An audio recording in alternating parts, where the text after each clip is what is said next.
I'll introduce a little bit about myself, and then I'll leave the floor to Nightcraft. So I grew up listening to Eurodance, house, trance, and freestyle when I was like 5, 6 years old back in 2004. I got into hardstyle in 2010 after a friend showed me. I've been involved with the scene, and it's been a magical journey ever since. I only DJ kind of like with my friends. I haven't gotten any gigs. I just started very fresh. But as I see the scene growing, I want to do the best I can to bring artists and the scene that's thriving in Europe out here in America and continue to grow American artists and make the scene just ever more bigger. So, um, Nightcraft, aka Roy, he has been making a huge name for himself. He's been in the scene for a while under certain aliases, which we can delve into eventually. And yeah, I love all the tracks he's been releasing so far. But that's enough talking for me. Without further ado, you have the floor. Thank you. Well, you kind of already introduced me a little bit. My name is Roy. I go under the name of Nightcraft now, and I release my music at the main label of Scantrax. I just stepped up my game and went to the main label, where I first released on Scantrax Silver and Scantrax Carbon. And since last October, during the ADE event of Scantrax and Savage Squad, they announced my step to the Scantrax main label. As you already told the audience that yeah, I had an other alias, and you mentioned you already listened to freestyle as well. So I was Royal S before. I did Nightcraft, and I did a lot of Jumpstyle, a lot of freestyle, and eventually I decided to change my career, switch up the music styles a bit, and go fully hardstyle. And that's where we at now. And like you said, yeah, it's going really fast right now, and I'm really happy how it's going for me as well. So yeah, Cool. that's my short introduction for now. I am so grateful to have you, and I appreciate the time that you're giving us to see a bigger audience out here in America. I know you've never played in the States, so hey, like I'm not going to spill anything, but like I am hoping we can do the best we can to bring you out here and provide a great audience. Your music is just is I don't know. You have a perfect twist to your tracks. So I did want to ask, when did you start getting into producing music? Like the beginning. Okay, so I first started out, and this is a while back, when I was like 16, 17, and I'm 33 right now. So it's a while ago. I started, I think, in 2006, 7 ish, with Jumpstyle. And I got my first release in 2008 with DJ Furox, and it was called Our Seduction or something, and it was released on vinyl. So yeah, that's an era ago, maybe Yeah. even 2 eras. Nobody uses vinyl or CDs anymore, but yeah, that's like, what is it, maybe 16, 17 years ago. And yeah, I got into producing because my dad was listening to a lot of gabber, yeah, old school hardcore. Well, back in the day, it wasn't old school, but now it's it's Yes. old school. But like, yeah, he listened to a lot of gabber and hardcore, and eventually he got a CD in the car, of explosive car tuning CD, and it has a lot of jump style, hardstyle on it, and I just fell in love by the little bit of, how do you say it, like slower kind of music, Mhm. uh, because gabber and hardcore was like really fast, and so I fell in love with the more 140-ish BPM kind of music, and but still hard, with the hard kicks, hard bass drums, and that's how I started producing the yeah, the more drum styley kind of. At least that's what it sounded like at first. So it was like I didn't know what I wanted. I just wanted to make music, and I started to recreate melodies and try to figure out the whole music production thing. What kind of Uh, what kind of software did you start with? well, actually, my dad, he gave me Fruity Loops, Mhm. and that's what I still use today. So well, not the old version, but like an updated version of it. But yeah, actually, I think I owe my dad to it all because he gave me the program, he showed me new music and such. So Did he produce? no, he didn't produce, Oh, okay. but he went to raves when he was younger, and he had like a whole collection of Thunderdome CDs. So it was like I listened to that when I was really young, and that's how I got into hard music. And as you might know, like the gabber scene is kind of a cultural thing in the Netherlands. So you kind of you kind of grow up with it. So it's also a little bit more normalized here because you hear it on the radio, and it's like it's a Dutch cultural I thing. remember the first time I visited Netherlands, I walk into a store just to buy some souvenirs maybe, and I'm like, they're really playing hardstyle here. And Yeah. I'm just like, I need to live in this environment. This is where I belong. And uh, really funny thing, my friend, I think a year ago, videotaped a gym in Chicago, Illinois, that they were playing hardstyle. I think it was Planet Fitness. I'm pretty sure one of the workers listened to hardstyle and was like, "I'm gonna steal this ox." But I can imagine Americans just walking in, like going from What the hell listening, happened? yeah, like listening to the radio like Taylor Swift, and then walking in like bong bong bong, like Yeah. let's go, okay. Yeah. Well, the gym is a good environment to pump hardstyle, man. It's like pretty aggressive. Yeah, even like motivational music to get your pumps going. Yes, indeed, indeed. I mean, they have a lot of gym bro hardstyle going around, Tevis and etc. And I don't know if they have a Yeah. very cultural subgenre within hardstyle itself. I would say so. You have to respect that. But I did want to go back to the producing part. What how do you start producing a track? So when you first started playing around, like what kind of first inspired you, and how did you continue making your track? Well, it depends. Like, I always tell people when I start a track is I have to have some kind of inspiration. Like, if I don't have inspiration, I don't go to the studio because I don't like doing sound design. I like doing everything on the go. So when I have inspiration, I usually start with making the break, like making a ARP loop or something. And when I put a bass line under it, and if it gives me some sort of vibe or emotion, usually the melody comes. It just writes itself. Like I just hear it in my head, and it just goes from there. And sometimes I start with a vocal. Like I hear a vocal, and then just the inspiration pops for a whole concept, and I just try to put down the concept. And like it always, for me, it starts with a vibe. It's never I start never start with a drop. I always start with like an atmosphere or like a certain feeling. Sometimes I already have the whole breaks finished, but didn't even have like drops in it yet. So I know it's kind of controversial to work like that, but for me it works. And I don't feel the drop if the build up to the drop isn't there yet. So you can have like the loudest kicks, the biggest screeches. If the atmosphere isn't right for me, I don't feel it. So yeah, that's why I usually start building the breaks first. I think that's a very individual and unique way to go about it. Honestly, it makes perfect sense when I listen to your tracks. When even the kicks hit, you have a certain ambience behind the melody, the synths, the kick drums that give a reverberation that's not as like I don't know how to explain it, but it hits you, but it hits you like it strikes you emotionally.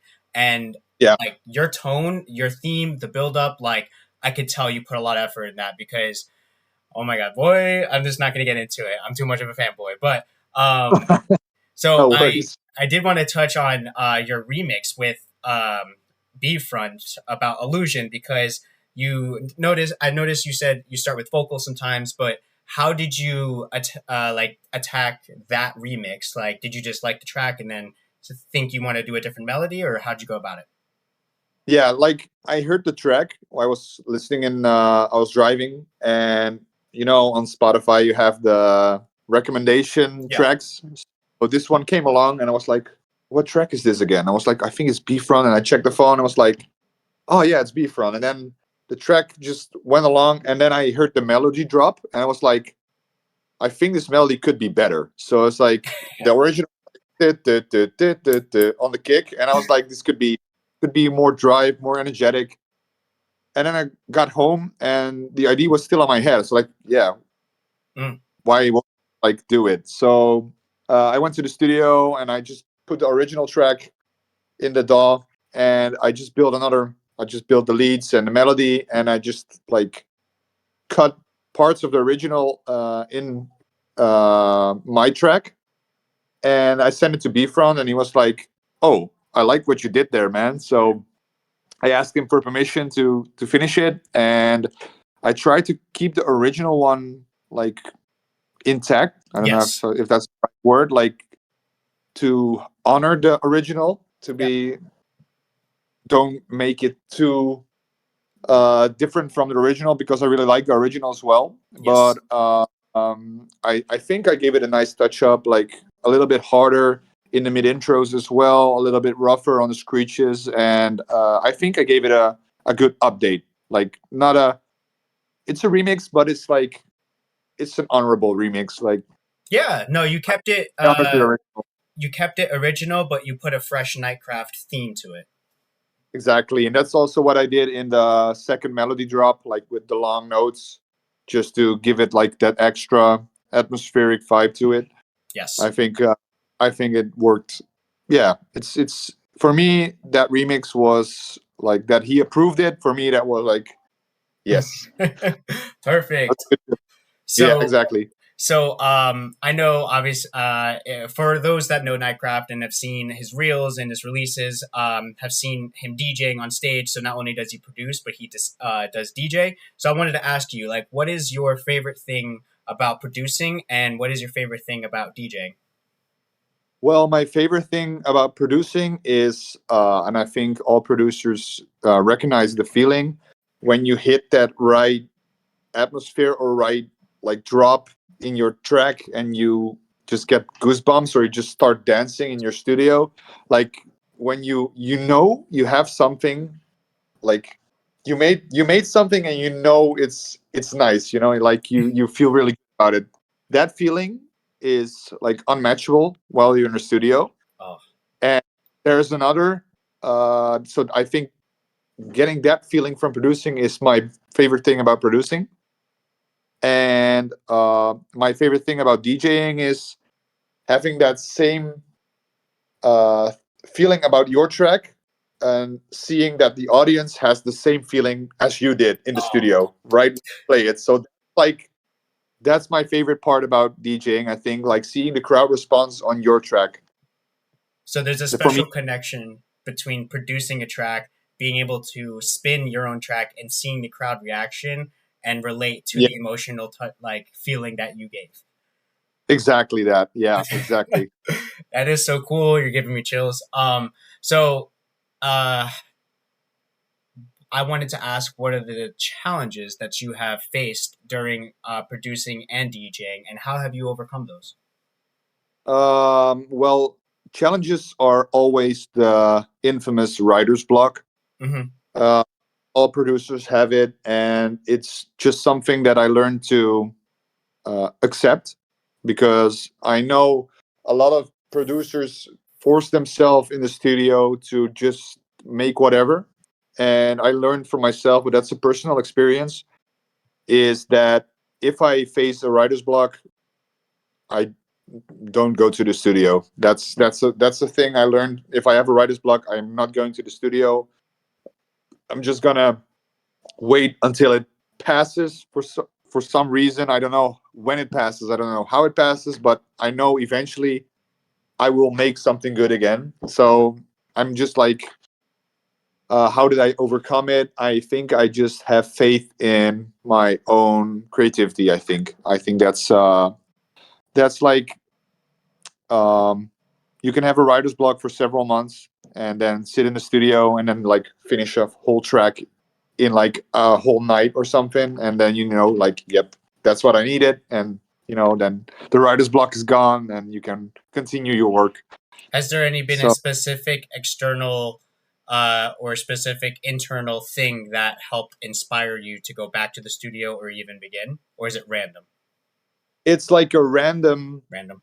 a random spark of how do you say it? Like a random spark of creativity, or like a random of inspiration, Yes. and it can be anything. Like it can be like a certain melody progression I hear on a song in the radio, like when I'm sitting in the car and I was like, oh yeah, and then I go to the studio, or like um, something in a video game, or like a vocal, or something like a really nice score from. I once made a track because I heard a certain ARP loop in a commercial break, and I was like, oh shit, that's a nice ARP loop. I was like, okay, let's try that in Hardstyle, and then I didn't even make the ARP loop. I just started trying to make it, and then I just completely sidetracked and made a full track. That Like, way. So, so that's like it happens for me in the most random ways. so from a commercial, you took a sound and literally commercialized it and released it to the world. Like I heard a sound on a commercial, tried to recreate it, didn't work, but made completely something different, and it just sparked my inspiration, and that's how it works for me. I think I try to do something, and then I get sidetracked, and then something completely different happens, but it just happens and it works most of the time. Cool. Can you share a pivotal moment where you had to kind of where you had to adapt or evolve your approach to music production, mainly from Jumpstyle to Hardstyle, like that, or any other pivotal moment in your career that you decided you needed to switch gears? Well, the first really big switch came when freestyle started to incorporate a lot more hardstyle. So when I was playing as my alias at like Pussy Lounge, it was like the first hours were Jumpstyle, and I really love Jumpstyle. But I heard a lot of DJs playing hardstyle in their sets, and it went to hardstyle like more and more and more and more. So in my recent, like latest Royal S tracks that I did, you already hear the hardstyle influences, Mm, and um, I really kind of liked producing it. But I also noticed like a really big descent in Jumpstyle fans, and like the crowd wanting to have more hardstyle. So I think like 2018, 2019 was like a big how do you say it, like I really noticed I have to do something now in my music, a big change. a really big change. So that's when I decided to go to Fusion Records, and I released I think two hardstylish tracks on there. I can't even remember. I think it was two, but or one. I don't know. At least I sent them on the music, and it's On like, on your Discog, I did notice released by Fusion Records and then nothing around it, so it might have been one, but I didn't even look at the name. But I just did see like, oh, he released on Fusion Records. Like while I was doing a small little bit of research on you, I was just making yeah. sure. Okay, cool, So yeah, cool. that's how I came in contact with Zani and like Johan from Donkey Rollers, and um, the tracks that I did. I also sent them to guys who were getting big in hardstyle at the moment, which was Rejecta, and he played my tracks. So then I got a call from the manager of Scantrax that yeah, he wanted to have a meeting and asked me to join Scantrax, but also to change my name because Dov, the Prophet, didn't want. He already knew my alias, but he didn't want to have a Jumpstyle artist on Scantrax. So I Interesting. changed my and made a fresh new start. And I think that was like the biggest moment. I knew like I have to switch it up. I have to go fully hardstyle now, and I don't regret it any second. So yeah, really happy that I did it. Nor do your fans. So how did you come up with Nightcraft? So, like, even now, I'm at work and it's nighttime here. No, just kidding. But no, no, no. It's I'm a night person. I'm really really productive in the night, and I'm also more creative in the night. So I was like, night. Okay, I like the word night, so it's kind of dark, and I need to have something with that. And at first, I also really liked something with a V because I like artist names with V's. I don't know why, but I think the V is a cool letter. But I was like, V. I'm not knowing any like good possibility with a V.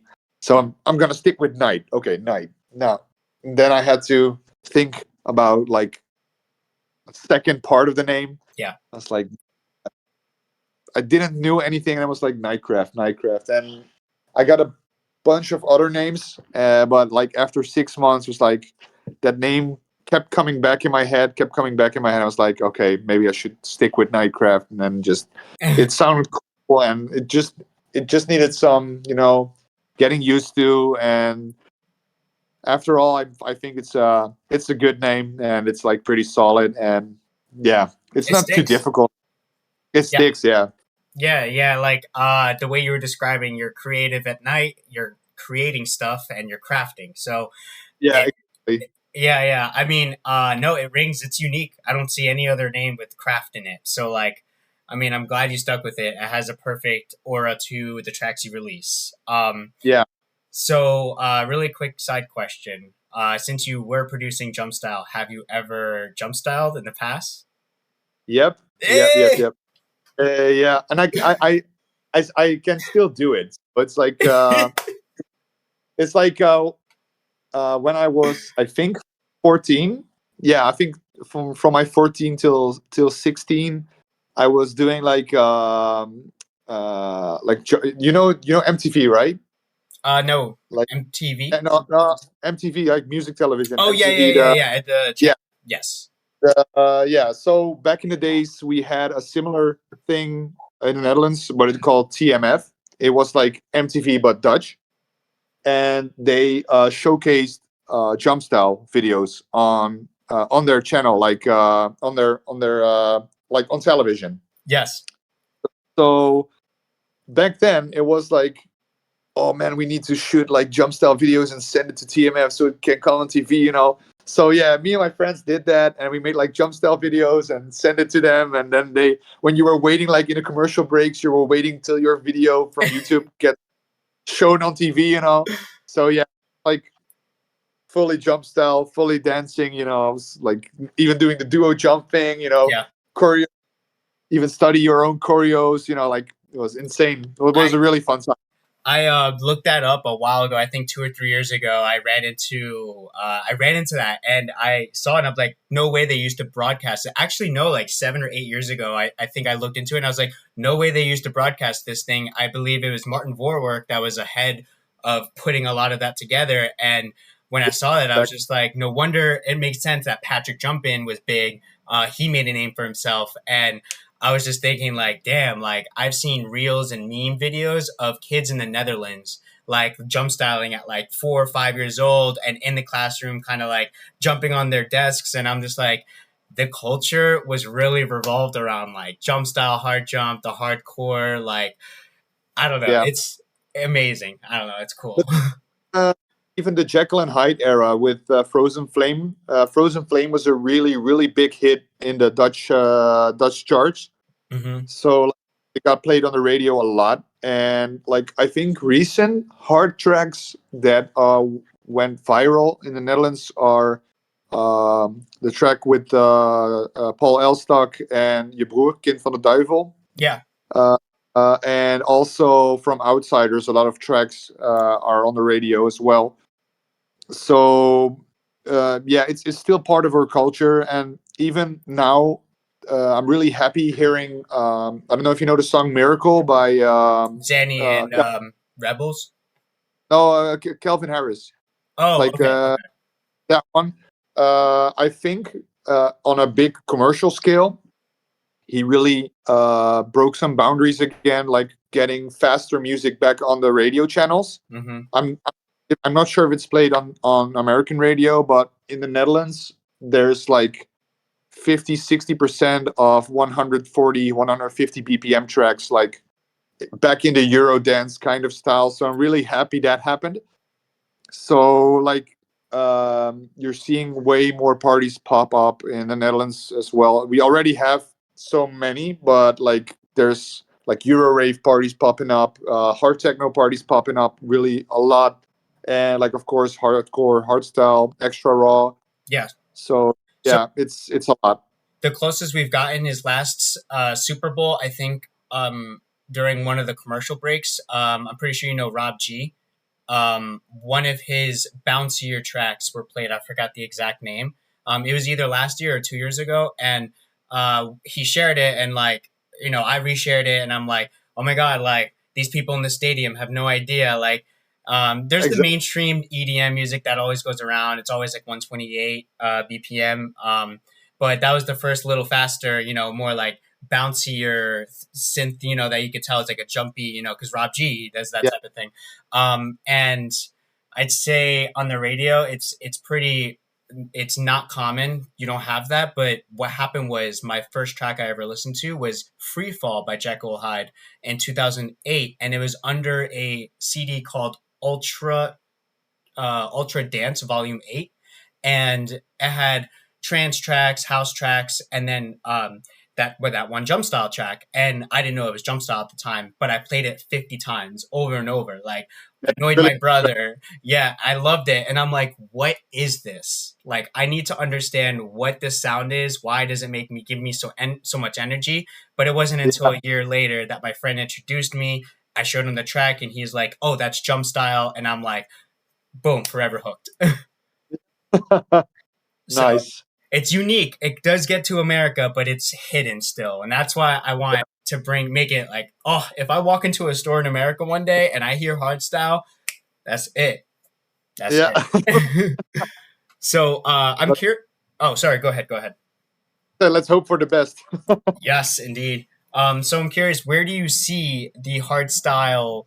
I'll just combine the question: the sound and the community. So like the scene, going around the world, and like where do you see it going? I guess in your area too. Well, in the Netherlands, the hardstyle scene is going so extremely fast that we are getting like subgenres like super super fast. Well, America still has, I think, getting used to even softer hardstyle.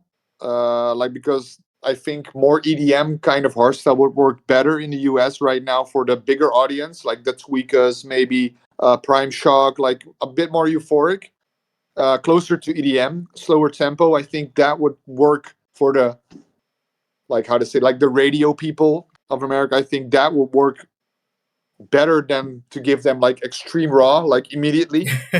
But in the Netherlands, for sure, they want it harder, faster, more extreme, more ridiculous kicks, like more extreme every day. Yeah. So what happens in the Netherlands is that the scene is evolving really, really, really fast, and we're getting new fans every day from the hard techno scene, but also people in the hard techno scene don't want to go harder; they want to be more melodic. So also there's more melodic stuff coming back, but not in the same form as we know it, like cyber silence, the that kind of euphoric stuff. But um, how do I say, like raw tracks, but with more melody, more Raw Foric.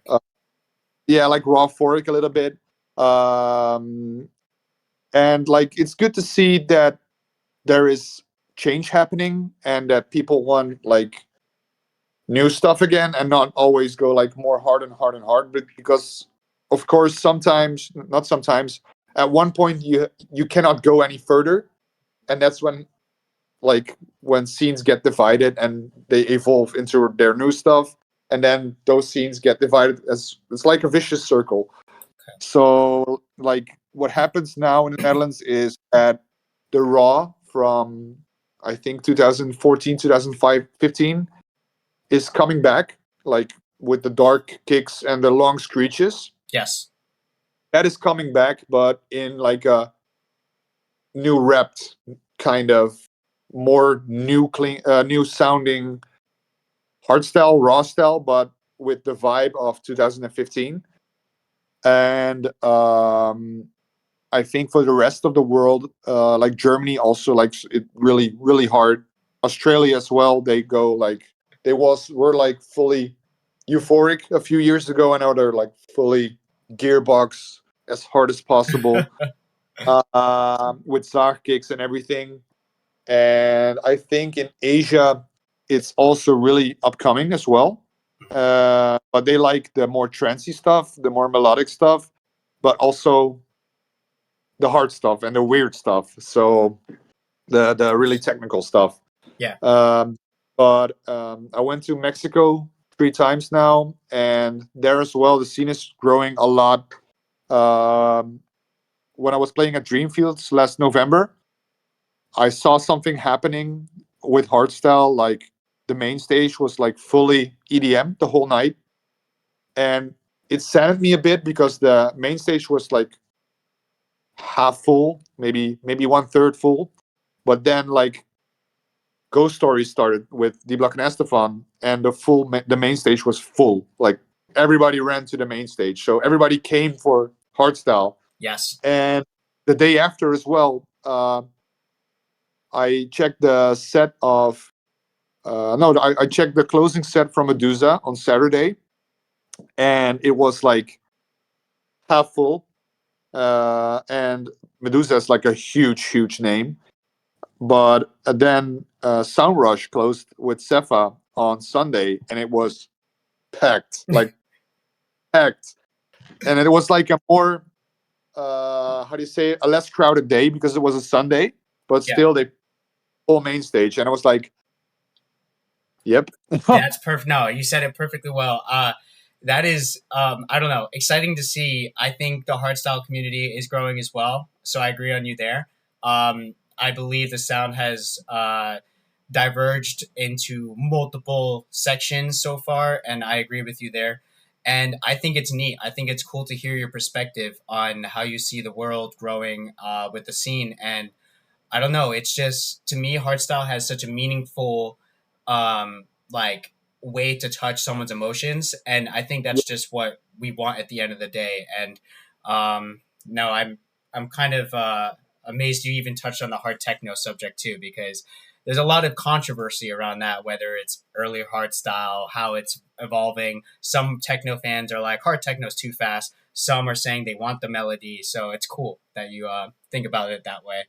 Um, so I did want to also ask, what's it called? What dreams do you have for yourself in the hardstyle scene? Like, what's your biggest goals? Well, my biggest goals for now are playing the bigger stages, like the main stages. Like I got a taste last year of the main stages when I played the Electro main stage, and of course the bigger stages at Intense. So my goal for now and maybe 5 years is I want to get like the bigger stages at Decibel, at DEF CON, Intense. Like Yeah. getting a ticket nice, but now I just want more. So, and I think there's a big chance I will make it. Like if I continue like this, I'm sure people will recognize the hard work that I'm putting in, and hopefully, um, yeah, like I notice there's an audience for my music, so hopefully it will get acknowledged, and hopefully I will get my ass on stage pretty quick. Yeah, I didn't even know you played Dreamfield. I was about to go. I ended up going to Dream State because I never went to Dream State. Mm. But that would have been cool to see you. And I hope one day I am going to DEF CON this year. So if you're on one of those stages, man, you're gonna see me in the crowd waving my flag. Uh, So well, DEFCON isn't the DEFCON lineup isn't announced yet, yeah. but playing at Decibel that got announced last week, which is a really big festival as well in the Netherlands. Oh, And I was debating whether to do that in the continent. I decided to buy my continent ticket, and I'm like, my friend wanted me to go to Decibel too because there were some rumors about, there's some rumors. But we'll leave that as it is. But now it's like, damn, should I go to Decibel this year to be safe because I've never gone, or like the continent because they actually publicly announced it's the last one. So I'm like, ah, Yeah, yeah. Decibel is how do you say it? A lot of people like Decibel more because it's more of a. Of course, it's a little bit smaller than DEF CON, but Decibel is like really. It's in the south of the Netherlands, mm-hmm. and it has less. How do you say it? Less worldwide recognition. Maybe that's the right word Yes, because yes, it is. in DEF CON is like maybe 25% Netherlands, like Dutch people, and like the rest is all from the whole world. Mm-hmm. And on Decibel, it's like the opposite. It's like really like a Dutch crowd, but with additional foreign people. But the vibe is really good, and it's also like a full weekend. It's Friday, Saturday, Sunday, and I think the tickets are way cheaper than DEF CON as well. But yeah, like DEF CON is amazing. It's a really really good festival. But if you've never been to Decibel, that should be also on your bucket list, man. Oh man, now I might choose Decibel. You might have convinced me. It's only because you want me to go support. I got you, homie. I got you.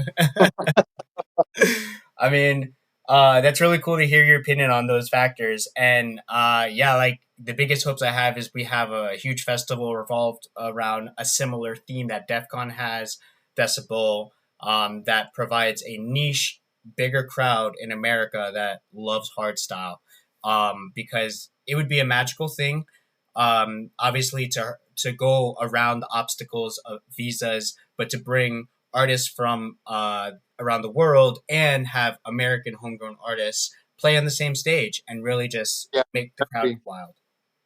I think I have this opinion about American festivals, and I'm convinced that if you put out a festival and put out big names like Hardwell or whatever, or W&W, like big EDM names, and let them play hardstyle only, and people will actually enjoy it. I'm convinced they will.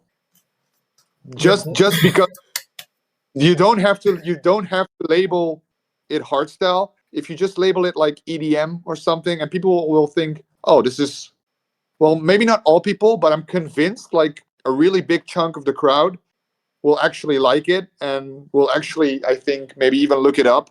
But I think there's some controversy around hardstyle, like, oh, it's hard, like whatever the controversy is. But I'm actually convinced there's a lot more potential in finding new fans in America, but they don't know about it. They never heard about it. And if you have the right providers to provide them with hardstyle, I think there's going to be a lot of new fans. you blew my mind with that remark. I was just talking to the previous person I was having an interview with, Lucky Rabbit, and she has the same exact theory or opinion with the hardstyle name. And it's just crazy. It's just like she mentioned someone went up to him and was like, I don't know what you played. I don't know what it's called, but I liked it. And she played hardstyle. And it's Yeah. because it wasn't like promoted as hardstyle. It was just hard dance. And like, Oh, yeah, exactly. Yeah, that works. That works. yeah.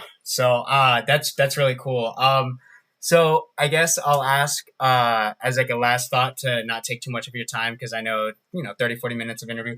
What is the future, or two last questions, sorry. What is the future hold for your fans? What can we expect down the road with either projects or any showcases?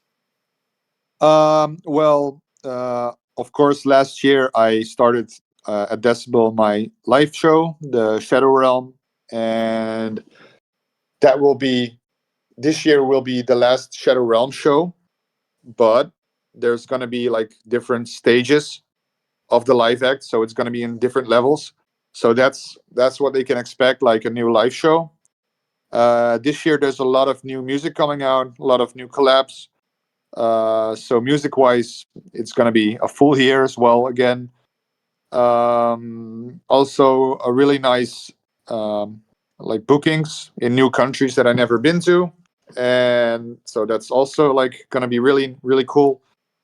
And of course, yeah, I'm trying to like evolve myself production wise, getting my sound even more recognizable, and just hoping to get like a new audience, new fans, and everything.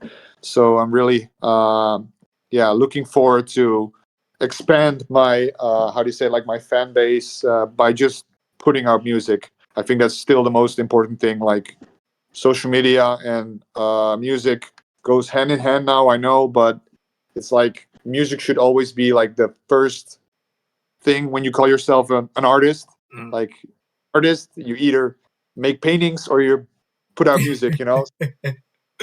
Yeah, no, that's really cool. I cannot wait for your future as well. And like I mentioned probably in the beginning of this video, you're visiting other countries that you have been to, and I am trying my hardest to make sure that we can provide a good crowd for you here if we ever bring you out here, and that is my hopes.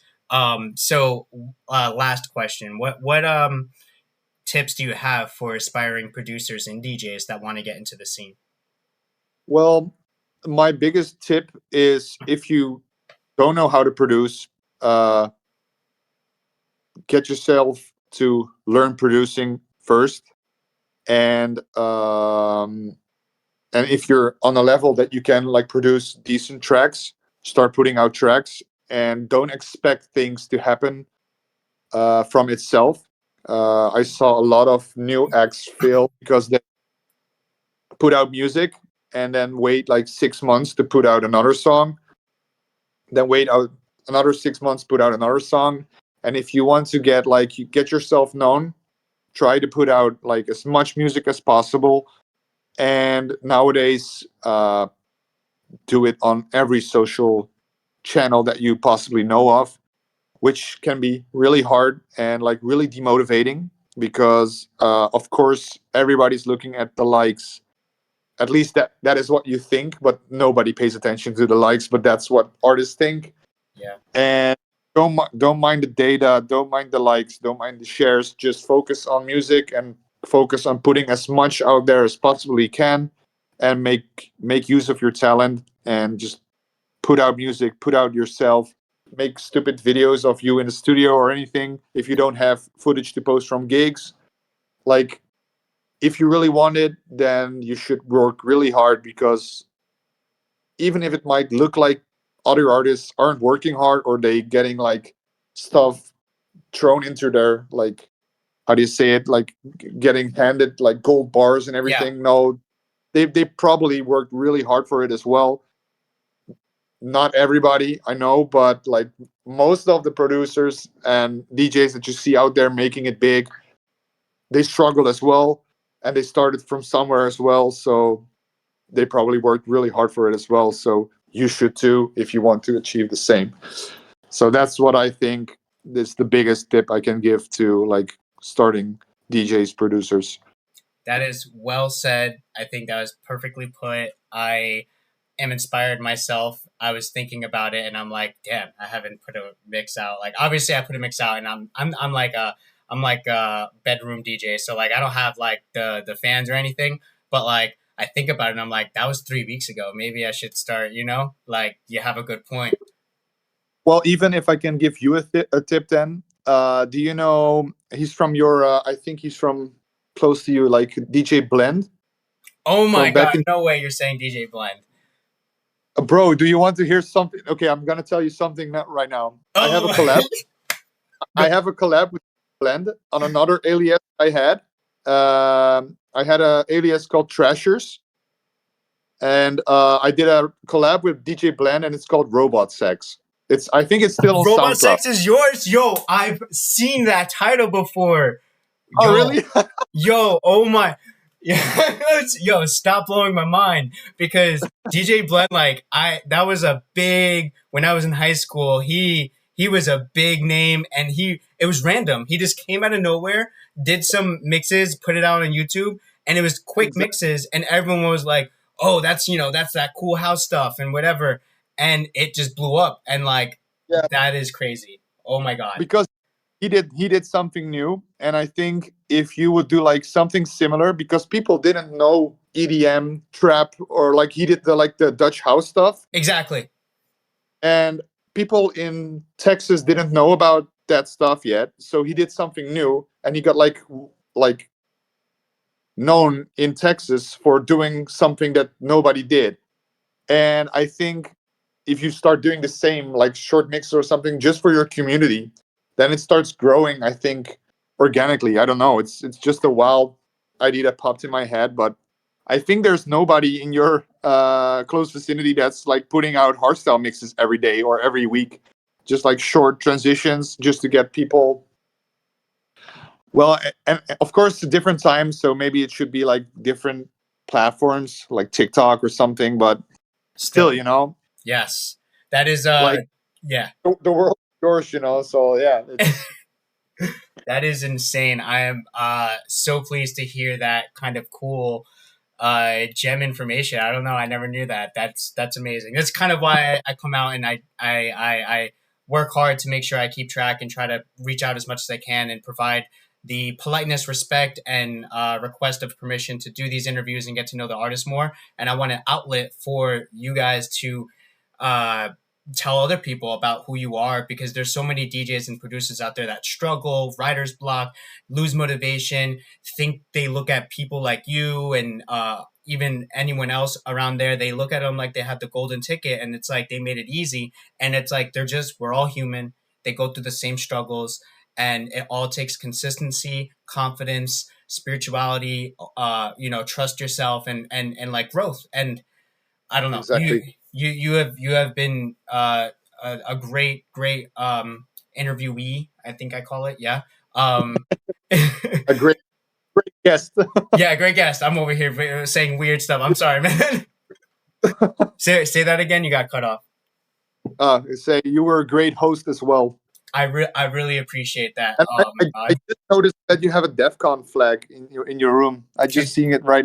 yeah, Yep, 2016, baby, my first ever DEF CON. nice, I had to do that, and then I got a DEF CON tattoo on my arm, and I was like, I am forever. Yes. But I nice. mean, hey, I just really want to appreciate your time again. And I know Ivan is also a huge fan, so Ivan, feel free to say any last words or ask one last question, just to respect Nightcraft's time, because I know you've been chilling here, just listening to everything. Okay, yeah. Well, I probably have just one question that came to my mind in terms of music theory. How do you think how important is that for Produce. beginners? Yeah. Okay, I'm gonna tell you a secret. I don't know shit about music theory. Don't know shit. I just do whatever I think sounds right, and if some notes are false but sound good in your opinion, then Okay. it's good. So it's always nice to know some kind of theory, like chord progressions and like what notes sound good with each other. That's always good to learn. Mhm. But I don't read notes. I can't read notes or anything. Um, I just do what sounds good in my opinion when writing melodies. And if it's controversial, like it's not in the way that a melody should be, but it sounds good in your opinion, then why shouldn't you do it? Like, why should you change something that sounds good in your opinion? And I think if everybody was drawing within the lines, of Mhm. music theory, then it would be a really, really boring world. It's great to hear. Thanks, man. I'm I'm also producing myself, just learning, and it's nice to hear that you actually saying that because I decided, to start learning theory, and it takes a lot of time for it, and it doesn't make sense to do it. Looks like no, Yeah, well, it makes sense to at least know the basics. yeah, And exactly. I just wanted to add that I really love one of your tracks, which is called "In Blood." And I'm just taking it as a reference. Just yeah, this one is one of my favorites. So just wanna Yeah, it's one one of my first tracks I released, I think, on Silver. Oh, I think it's an older track, right? From 2020, I think. okay, but it's still, you know, for me it's a banger in terms of kicks, especially. Yeah. Thanks, and So yeah, I just want to say thanks, and it's nice to meet you. Yeah. likewise. Well, there you have it. Fuck music theory. End of the day. Quote No. of the night. Right. End of the, there it is for him for Nightcraft. Yes, yes. Well, again, I just want to say I super appreciate your time, and I am. Say that again. Appreciate you for your time as well. Oh, thank you, thank you, and we will be in touch. And yeah, like I'm forever grateful.